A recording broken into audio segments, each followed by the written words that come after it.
Welcome back to another episode of Worship Techbooth Makeover here at South Fellowship Church. The first improvement I want to show you guys is this. We have the Hue lights installed, just gives it a much better ambiance.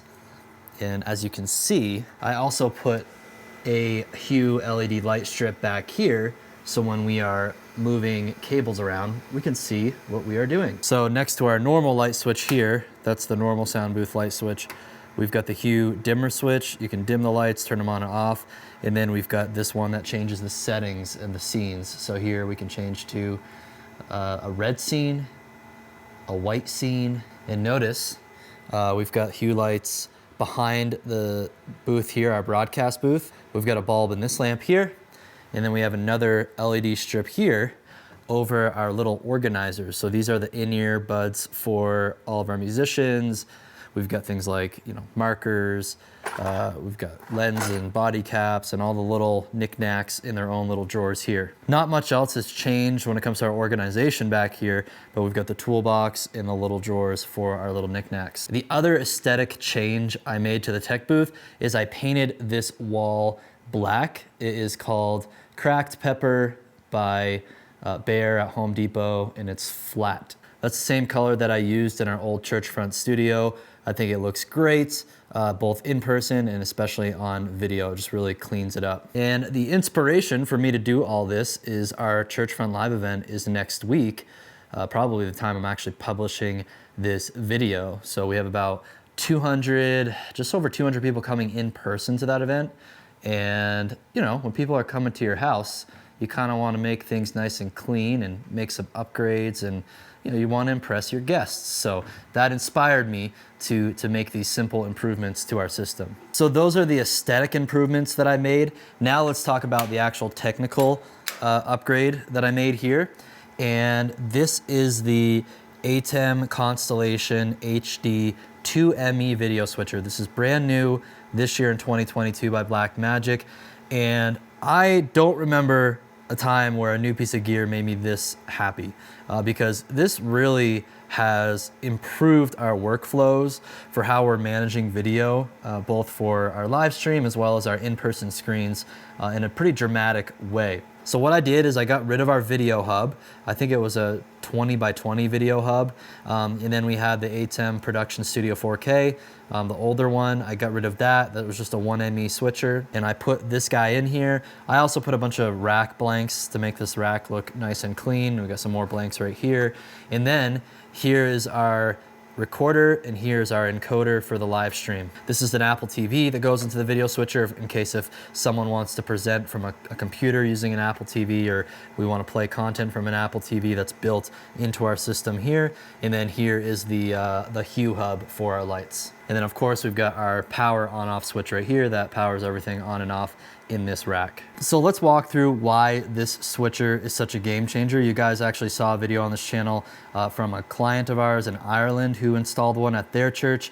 That was part of the inspiration of why I wanted to install this switcher. And then our older Production Studio 4K we had here, it started doing some weird glitches with a multi-view signal. And I was like, I think it's a good time to get this switcher switched out with something newer and has more features and capability for the same, or even I think less than what that other switcher cost. So I decided I want to get this because I've been eyeing this switcher all year long, and I finally had a reason to finally go ahead and just upgrade it. And I really underestimated how much this was going to transform the way we do video here at South Fellowship Church. So here's what's really great about having a 2ME switcher specifically for a church environment.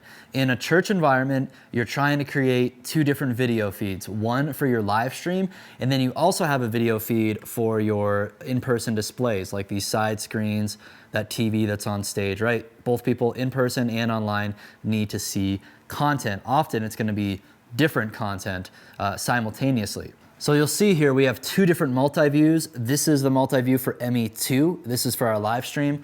This is the multi-view for ME1. This is for the displays in the room, those side screens. And again, that TV on stage moves in and out, and that just mirrors the content on the side screens. So I can be over here looking at my live stream feed and then cutting the video here with my Stream Deck. This Stream Deck is programmed right here with these buttons to control ME2 program and preview here, right? So I have actually two different mix effect strips to control. Here's the ATEM control software. So down here we have Mix Effects 1.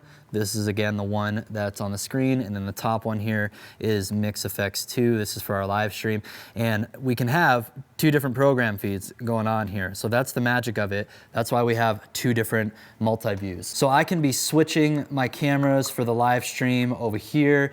Meanwhile, as I'm switching the cameras, you'll see on that multi-view, the other multi-view is staying the same. But also notice I'm actually sending ME2, my live stream mix effects, is being sent into ME1. So if I wanted to send, see the live stream right there that's changing in that little box on the multi-view over there. So let's say I wanted to have an iMag in the room if we're doing a baptism and we want people to get a better view of what's going on during baptism. I can then go over to my ME1 video switching control, and this one I have set up to be very simple with a small Stream Deck, but I can go over here and then I can hit ME2 on the Stream Deck, and now we are seeing the video feed go to the screens in the room. So you can see it here in the multi-view as well. Because this computer here is usually for ProPresenter, right? So this is the person in charge of graphics in the room. So let's say we got to a point in the service where like, hey, for some reason, we need to actually send this computer desktop to the screens in the room. They go over here and they just hit Mac on the Stream Deck, and now you see the Mac desktop mirroring this monitor right here. If we wanted to, we could throw any input from the video switcher up there. So the ones I have quick access to with the Stream Deck right now are ProPresenter full screen content, ME2, the live stream feed, and then an Apple TV that we have set up over there in the video rack. So this is why I'm just such a huge fan of this new video switcher. First of all, the price point was really great. It was $1,600, which I think for all of the inputs, you get 20 inputs and 12 outputs, and you can map any input to any output. The capability you get with the two mix effects capability is just mind-blowing. Like the same setup a few years ago, it just would have cost significantly more. So I love how they're bringing the cost of these video switchers down, and we are even able to eliminate the need for a video hub. And if you're curious, this other Stream Deck right here controls light key. So someone could be sitting at our ProPresenter computer, and now they can easily switch what's being shown on the screens right here with this Stream Deck, and then they can also change the lighting scenes here. I prefer having, two Stream Decks. We probably could also just have gotten a larger one Stream Deck. But this one's running the companion app to work with the video switcher, and I kind of like that to be the only job for this Stream Deck. And then this one is using just regular MIDI buttons that you can program with the Stream Deck app. And I just like having all these buttons available. They don't have to scroll any pages. It's just there and ready to go. So I can go ahead and hit the red look button right here. Now it changes the lights in the room to red. So there you have it, guys. That's this episode of Worship Tech Makeover. This definitely took me a couple days to accomplish this week. I had to paint the wall. I really tried to organize a ton of cables, get rid of even more gear we just didn't need back here. I really wanted to clean it up because I don't know about you guys, I spent a ton of time in my church tech booths, whether it's here at South Fellowship, whether it's Grace Church in Florida.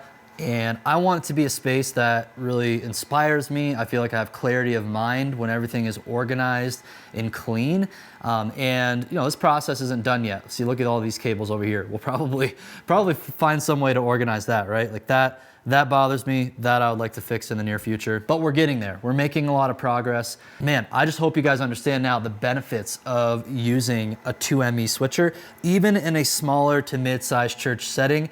I just think a lot of churches now are at a place where you need that flexibility to send whatever content you want to your screens in the room as well as to your live stream. We've got lobby TV set up as well. And I just love how this kills two birds with one stone because it's basically a video switcher and a hub in one.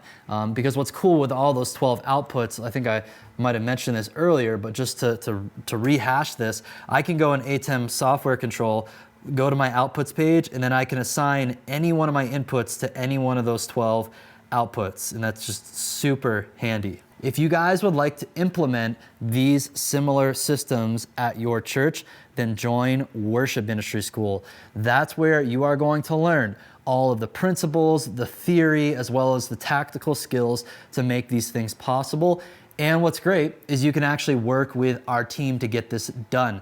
Adam is coaching people every single day remotely, and then he's also been doing some on-site visits at churches as well. So when you go to Worship Ministry School, apply for a free strategy session. You're going to talk to Eric most likely, and he can walk you through the options of what it would look like to work with us, and you can determine along with Eric whether or not it's going to be a great fit to join our program. But I'd love to see you on a free strategy session soon, and especially if you get excited about improving your tech spaces like we have been here at South Fellowship and at the other churches that we've been working with. So click that link below. Thanks for watching this video. Leave a thumbs up, and I will see you guys next time.